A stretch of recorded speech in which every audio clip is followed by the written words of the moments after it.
Most executives have given up on influence. I talked to the CEO of a large defense contractor a number of years ago who was in a fight for his life to try to save the organization. Thousands of jobs would be lost unless they could fundamentally change behavior across the organization in a way that would help them win new work.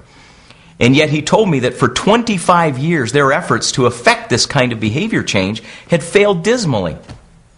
I talked to the CEO of a hospital a few years ago who was trying to reduce unnecessary infections in the hospital.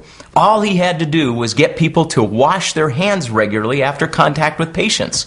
And yet after everything they'd attempted, fewer than 1 in 3 in his hospital were washing their hands the way they were supposed to. We've given up on influence. How about you? Have you ever lamented a lack of teamwork, execution failures, or other chronic problems, but refused to try another corporate program to change things because none of the previous ones ever worked? Are you like many leaders who are comfortable changing processes or restructuring or issuing policies, but baffled about how to fundamentally influence the behavior of people in a rapid and sustainable way? It's time this changed. Not only is it possible for you to influence behavior in the workplace, but it can be done quickly, all while producing sustainable results.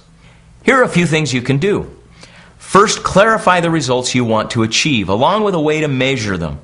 Second, search for and identify a handful of the high leverage or what we call vital behaviors that, if changed, will lead to those results.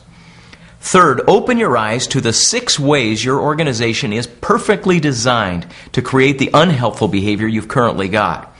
For example, if people are failing to wash their hands, there are 6 categories of influence that are contributing to those failures. Unless and until you can recognize all 6 of those categories of influence, you'll be ineffective at changing that behavior. And last, marshal those same 6 sources of influence to both motivate and enable people to change. By following these 4 steps, you'll experience fewer false starts, fewer failed change efforts, and markedly better results.